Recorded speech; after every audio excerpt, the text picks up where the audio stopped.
فيقولوا ألا من مستغفر لي فأغفر له ألا مسترزق فأرزقه ألا مبتلا فأعافيه আমার আল্লাহ শাবান মাসের 15 তারিখে দিবাগত রাত্রিতে সন্ধ্যার আগে কত মাস মনে নেমে আসে। এই হাদিস কান আলী রাদিয়াল্লাহু তাআলা আনহু বর্ণিত প্রথমে তেলাওয়াত করেছি। এসে ডাকেন আমার আল্লাহ, কেউ ক্ষমা প্রার্থনা করে আছে কি?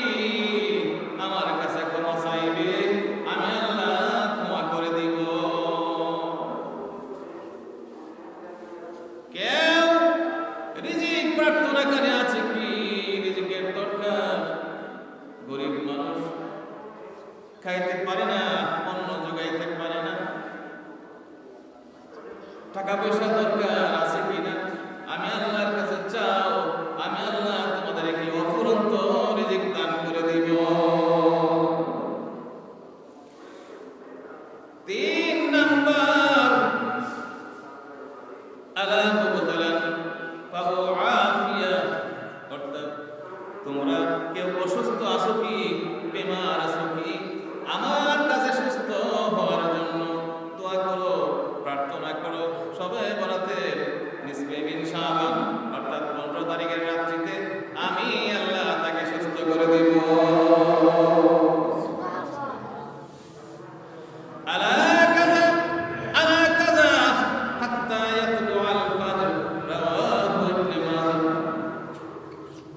এইভাবে আমার আল্লাহ ডাকতে থাকেন, এরূপ কেউ আছে কি, কেউ আছে কি? এইভাবে বারবার আমার আল্লাহ ডাকতে থাকে। এরকম চাওয়ার কেউ আছে কি? চাও, চাইলে আমি আল্লাহ তোমাদেরকে দিয়ে দিব। ইবনে মাজাহ শরীফের হাদিস। এইভাবে ফজর পর্যন্ত, ভোর হওয়ার আগ পর্যন্ত আমার আল্লাহ ডাকতে থাকে। অতএব আমরা ইউটিউবে, ফেসবুকে যে দেখি ইবাদত করা যাবে না, খবরাত বলতে কিছু নাই, সাবধান, ওদিকে যাবেন না। আমি কিন্তু দলিল সহকারে আমি আপনাদেরকে বলতেছি, নিঃসন্দেহে সওয়াবের কাজ, কোনো দলিল যাবে না। আপনি নিসফে মিন শাবান সারা রাত্রি ইবাদত করেন না, সারা রাত্রি, এটা কি বেদাত হবে? নো। তারপরও আমি কোরআন এবং হাদিসের মাধ্যমে দলিল সহকারে আলোচনা করতেছি। আপনারা কেউ ইউটিউব, ফেসবুকের বিভ্রান্ত আলোচনা থেকে বিভ্রান্ত বোধ করবেন না। আপনারা নিঃসন্দেহে ওই রাত্রিতে ইবাদত বন্দী করবেন, পরের দিন রোজা রাখবেন, আমার আল্লাহ অপরন্ত সওয়াব আমাদেরকে দান করবে।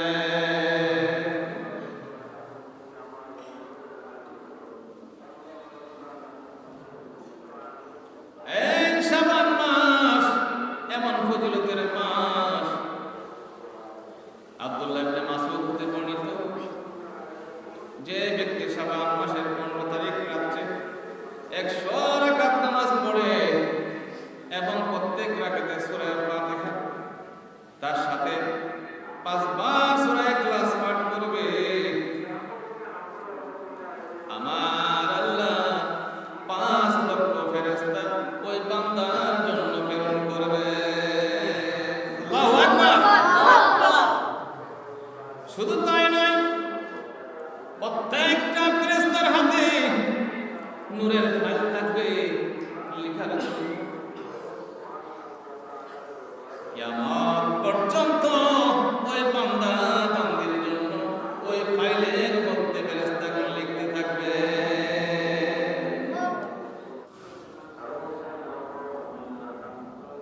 আসসালামু আলাইকুম ওয়া রাহমাতুল্লাহি ওয়া বারাকাতুহু। নাহমাদুহু ওয়া নাস্তাঈনুহু ওয়া নাস্তাগফিরুহু ওয়া নু'মিনু বিহি ওয়া নাতাওয়াক্কালু আলাইহি ওয়া নাশহাদু আন লা ইলাহা ইল্লাল্লাহু ওয়াহদাহু লা শারীকা লাহু ওয়া আশহাদু আন্না মুহাম্মাদান আবদুহু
শাবান মাস এমন একখান মাস যে মাস গুনাহ মাফের মাস।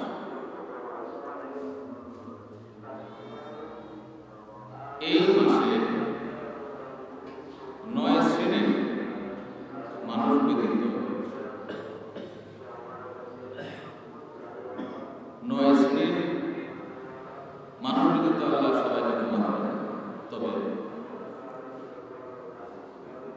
তওবা এবং তওবাতুন নাসুহা, যে ক্ষমা চাইলে আল্লাহ এই 9 শ্রেণীর লোককে ক্ষমা দিতে পারেন। কোন কোন শ্রেণী? 1 নম্বরে হলো জাদুকর, 2 নম্বরে গণক, 3 নম্বরে হিংসুক, 4 নম্বরে শত্রু, 5 নম্বরে মদপানকারী, 6 নম্বরে জেনাকারী, 7 নম্বরে সম্পর্ক ছিন্নকারী, আত্মীয়তার সম্পর্কের ছিন্নকারী, এই ছিন্নকারী, 8 নম্বরে মা বাবার অবাধ্য। এইভাবে আপনার 9 প্রকার মানুষকে আল্লাহ ক্ষমা করেন না, তবে তওবা এবং ক্ষমার মাধ্যমে আল্লাহ ক্ষমা দিতে পারেন। আর যারা মুশরিক তাদেরকে আল্লাহ ক্ষমা করেন না।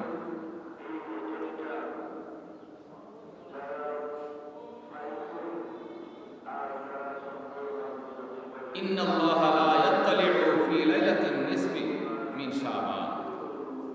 হাদিসের শেষ অংশ, কিন্তু সময় একদম কম, হাদিসটা পুরো পড়েছে আগে, এখন শেষ অংশ বলে শেষ করতেছি। ইবনে মাজাহ হাদিস, ইল্লা লিমুশরিকিন আও মুশাহিন। আমানাল্লাহ শাবান মাসের 15 তারিখ দিবাগত রাত্রিতে আমানাল্লাহ মুশরিক এবং হিংসুক ছাড়া সকল মানুষকে ক্ষমা করে দেন। এটা ইবনে মাজাহ হাদিস। তবে আল্লাহর সাথে শরীক করা যাবে না, আল্লাহর সাথে সমকক্ষ কাউকে করা যাবে না, এবং মানুষকে হিংসা করা যাবে না। হিংসা থেকে আমাদের দূরে থাকতে হবে। হযরত আলী রাদিয়াল্লাহু তাআলা আনহু হতে বর্ণিত, নবী করিম সাল্লাল্লাহু আলাইহি ওয়াসাল্লাম বলেছেন, আমি হাদিস কানা তেলাওয়াত করেছি, ইযা কানাত লাইলাতুন নিসফি মিন শাবান ফাকুমু লাইলাহা ওয়া সুমু নাহারাহা। যখন শাবান মাসের মধ্যরাত আসে, অর্থাৎ নিসফে শাবান 15 তারিখের রাত্রি যখন তোমাদের সামনে আসে, ফাকুমু লাইলাহা, তোমরা ইবাদত করবে, নামাজ আদায় করবে, ওয়া সুমু নাহারাহা, এবং রোজা রাখবে।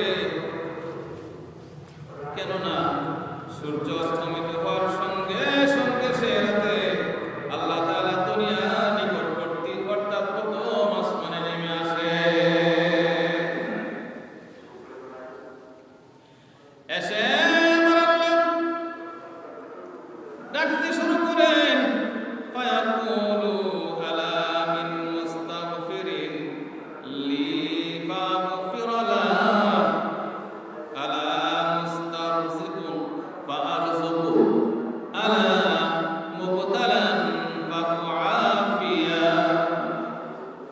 আমার আল্লাহ শাবান মাসের 15 তারিখের দিবাগত রাত্রিতে সন্ধ্যার আগে কত আসমানে নেমে আসে। এই হাদিস কানা আলী রাদিয়াল্লাহু তাআলা আনহু বর্ণিত, প্রথমে তেলাওয়াত করেছি। এসে ডাকেন, আমার আল্লাহ, কেউ ক্ষমা প্রার্থনা করে আছে কি? আমার কাছে ক্ষমা চাইবে, আমি আল্লাহ ক্ষমা করে দিব। কেউ রিজিক প্রার্থনা করে আছে কি? রিজিকের দরকার, গরিব মানুষ খাইতে পারে না, অন্ন জোগাইতে পারে না, টাকা পয়সা দরকার আছে কিনা? আমি আল্লাহর কাছে চাও, আমি আল্লাহ তোমাদেরকে অফুরন্ত রিজিক দান করে দিব। 3 নাম্বার,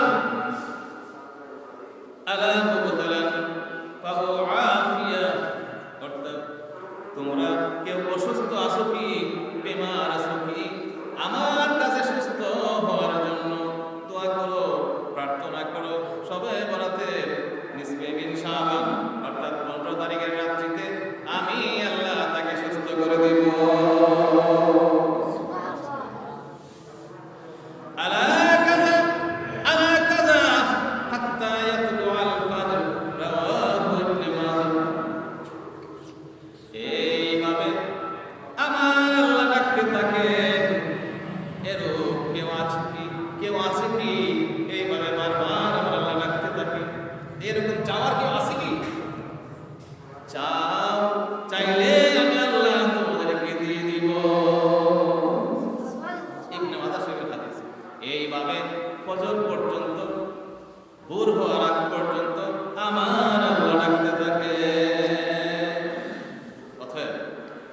আমরা ইউটিউবে ফেসবুকে যে দেখি ইবাদত করা যাবে না, শহরত বলতে কিছু নাই, সাবধান, ওদিকে যাবেন না। আমি কিন্তু দলিল সহকারে আমি আপনাদেরকে বলতেছি, নিঃসন্দেহে সওয়াবের কাজ কোনো দলিল না। আপনি নিসবে বিন শাবান সারা রাত্রি ইবাদত করেন না, সারা রাত্রি এই কি বেদাত হবে? নো। তারপরও আমি কোরআন এবং হাদিসের মাধ্যমে দলিল সহকারে আলোচনা করতেছি। আপনারা কেউ ইউটিউব ফেসবুকের বিভ্রান্ত আলোচনা থেকে বিভ্রান্ত বোধ করবেন না। আপনারা নিঃসন্দেহে ওই রাত্রিতে ইবাদত বন্দী করবেন, পরের দিন রোজা রাখবেন, আমার আল্লাহ অফুরন্ত সওয়াব আমাদেরকে দান করবে।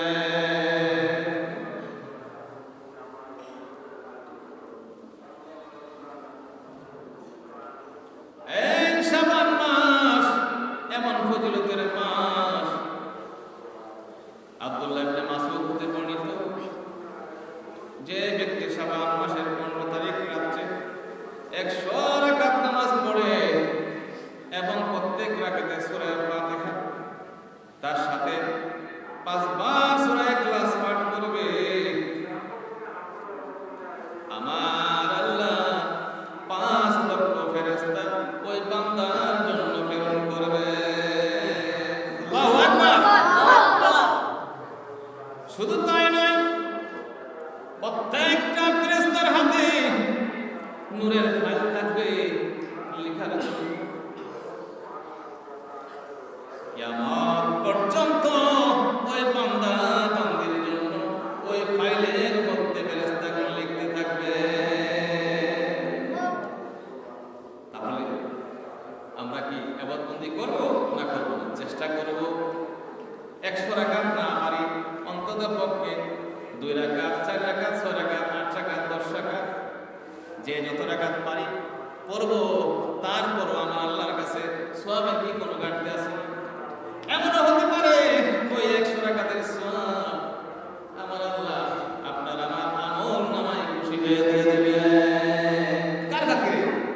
শেষ নবীর খাতিরে, প্রথম নবীর খাতিরে, দুজাহানের নবীর খাতিরে, সাইয়্যিদুল মুরসালিন খাতামুন নবীনের খাতিরে আমাদেরকে আল্লাহ এই অফুরন্ত সওয়াব দান করতে পারে। ঠিক না বেঠিক? আমরা একটু জিকির করি, আল্লাহু আল্লাহ, আল্লাহু আল্লাহ, আল্লাহু আল্লাহ, আল্লাহু আল্লাহ, আল্লাহু আল্লাহ, আল্লাহু আল্লাহ, আল্লাহু আল্লাহ,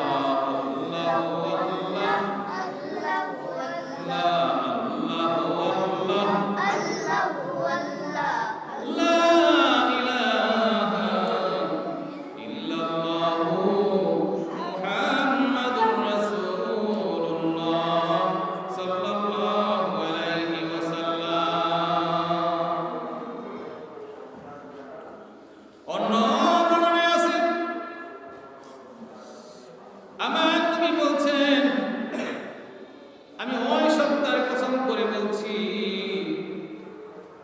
যিনি আমাকে প্রেরণ করেছেন, হক হিসাবে প্রেরণ করেছেন, সত্য নবী হিসাবে প্রেরণ করেছেন, যে ব্যক্তি এই রাতে আমার প্রতি দরুদ শরীফ পড়ে,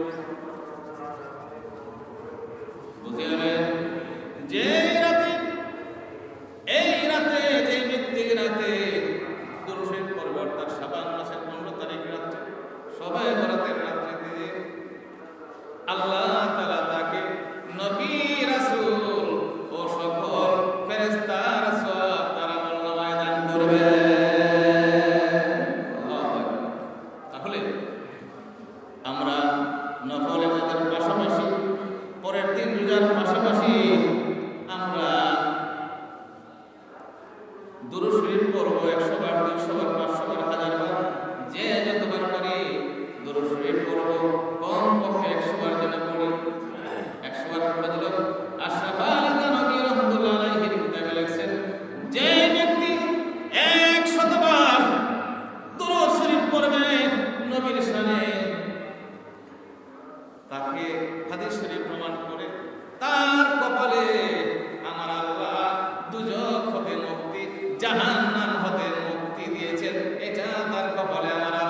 আয়েশা রাদিয়াল্লাহু তাআলা বলতেছেন, আমি নবী করিম সাল্লাল্লাহু আলাইহি ওয়াসাল্লামের সঙ্গে ঘুমন্ত ছিলাম। এটা হাদিসে ঘটনা।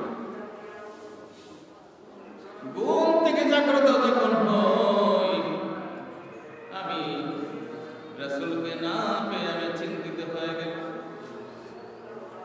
যে রাসূল গেল কোথায়, নবী গেল কোথায়। চিন্তা করতে করতে ফাতেমা রাদিয়াল্লাহু তাআলা আনহা ঘরে গেল।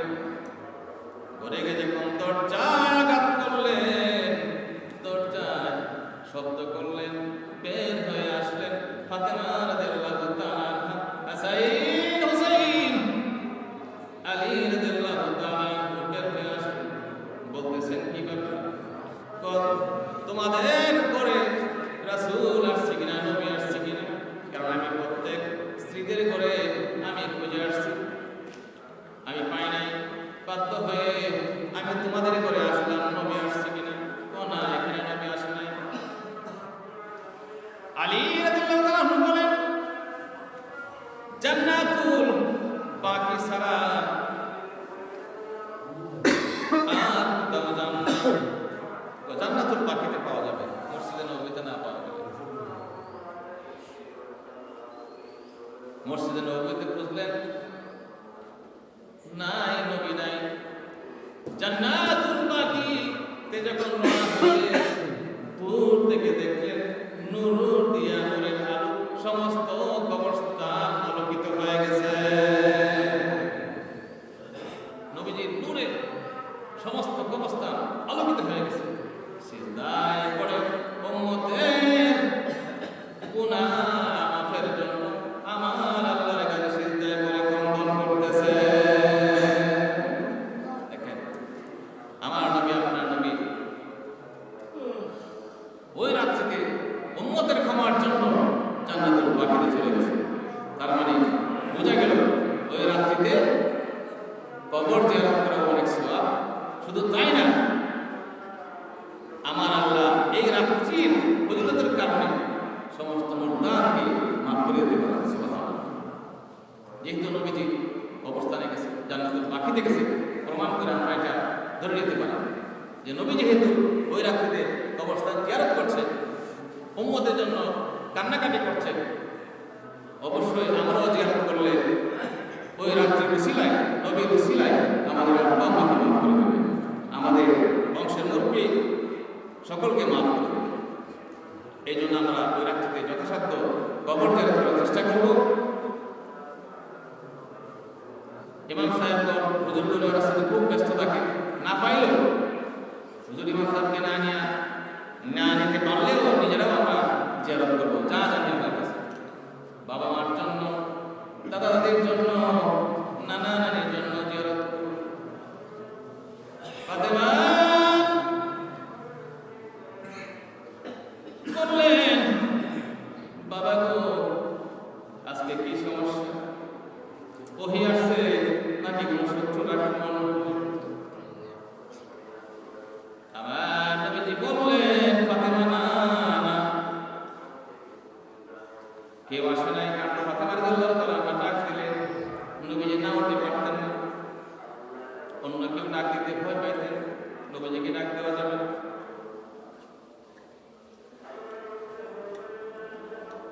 বললেন না, ফাতেমা এমন কিছু না, তবে আজকে নিসফে শাবানের 15 তারিখের রাত্রিতে আমি আমার গুনাহগার উম্মতের জন্য আল্লাহর কাছে মাফ চাইতেছি।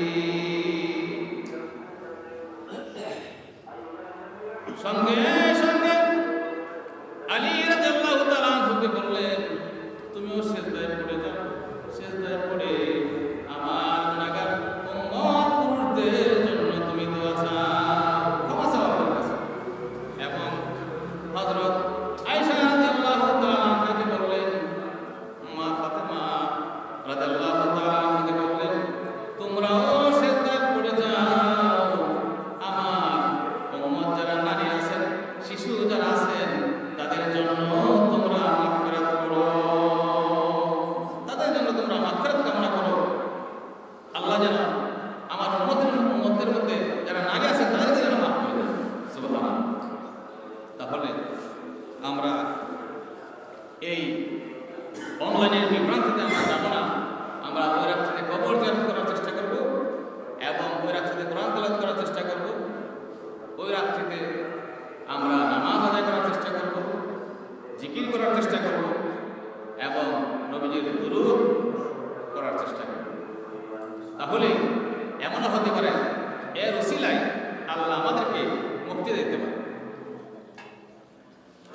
শুধু অনুবাদ করে সেটা শেষ করে দেব সংক্ষিপ্ত আলোচনা করে। বিসমিল্লাহির রাহমানির রাহিম।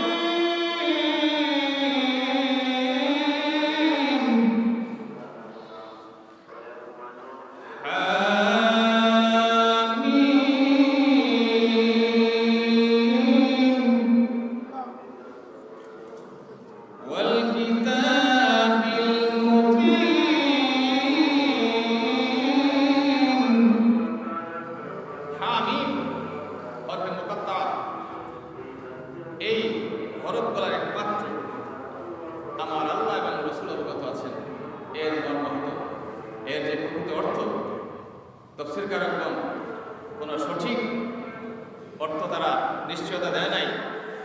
আলিফ লাম মিম হা মিম তা সিন, এই যে কতগুলো হরফ আছে, এই হরফগুলোর একমাত্র অর্থ মর্মার্থ সব কিছু আমার আল্লাহ জানেন, আল্লাহ অবগত আছেন।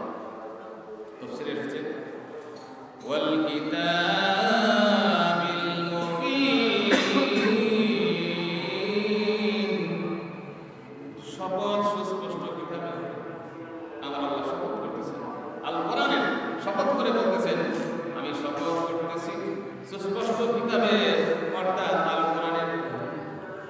আল্লাহ যদি শপথ করে বলে তাহলে এই কথাগুলো কতটুকু গুরুত্বপূর্ণ এটা আমরা ধরে নিতে হবে। যিনি আকাশ পাতাল সৃষ্টি করেছেন, যিনি দুজাহান সৃষ্টি করেছেন, যিনি নবমণ্ডল সৃষ্টি করেছেন, যিনি আমাদেরকে এত সুন্দর করে সৃষ্টি করেছেন, তিনি হলো একমাত্র আল্লাহ। ইন্না আনজালনাহু ফি লাইলাতিন মুবারাকাতিন ইন্না কুন্না মুনজিরিন।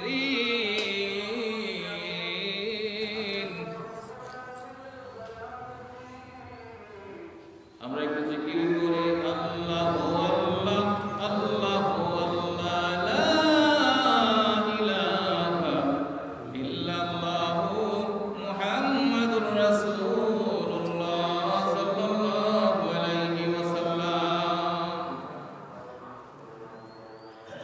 আমি এই পবিত্র কালামুল্লাহ শরীফ, আমার আল্লাহ বলতেছেন আমি এই পবিত্র কালামুল্লাহ শরীফ বরকতময় রাতে আমি নাজিল করেছি। নিশ্চয় আমি সতর্ককারী। এই কোরআন শরীফ বরকতময় রাত্রিতে নাজিল করেছেন। সেই বরকতময় রাত্রি কোন রাত্রি? তাফসীরকারগণ বলছেন শবে বরাতের রাত্রি হতে পারে, শবে কদরের রাত্রি হতে পারে, তবে অধিকাংশ তাফসীরকারগণের মতে শবে কদরের রাত্রিতে আমার আল্লাহ কোরআন শরীফ নাজিল করেছে।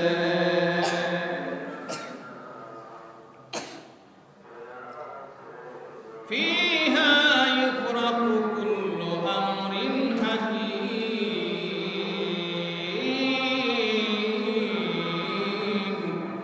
এই রাতে প্রত্যেক প্রজ্ঞাপূর্ণ অর্থাৎ গুরুত্বপূর্ণ বিষয় অর্থাৎ হায়াত দৌলত রিজিক সব কিছু আমার আল্লাহ এই রাত্রিতে সিদ্ধান্ত নেন। আমাদের রিজিকের ফয়সালাও করে, প্রজ্ঞাপূর্ণ বিষয়, গুরুত্বপূর্ণ বিষয় আমার আল্লাহ সিদ্ধান্ত নেন এই রাত্রে। যাই হোক, কারেন্টে চলে গেছে আর আমরা আলোচনা দীর্ঘায়িত করবো না, সময়ও শেষ। এই যে আজকে আলোচনা করেছি শবে বরাত উপলক্ষে দলিল ভিত্তিক কোরআন এবং হাদিস, আমরা এই দলিল ভিত্তিক আলোচনা করেও কি আমরা ইউটিউবে ফেসবুকে থেকে বিভ্রান্ত হব? না, আমরা বেদাত, এই রাতে ইবাদত করা, তাবারক করা বেদাত, সুন্নি করা বেদাত এবং মানুষকে খাওয়ার বেদাত না, আমরা সেদিকে যাব নিঃসন্দেহে। বিনা দলিলে এগুলো ভালো কাজ, আর আমরা দলিল দিয়েছি, হাদিস করেছি, হাদিস করে দলিল দিয়েছি। এরপরও আমরা যেন সেদিকে কান না দিই।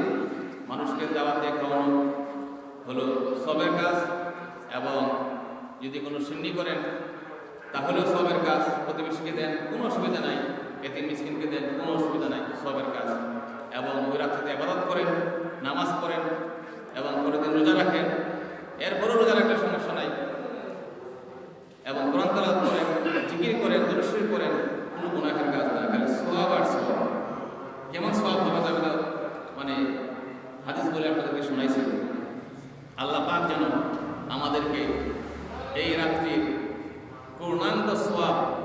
শাবান মাসের পূর্ণাঙ্গ সওয়াব এবং ফজিলত দান করেন। সবাই বলি আমিন। ওয়া আখির দাওয়ানা আলহামদুলিল্লাহি রাব্বিল আলামিন।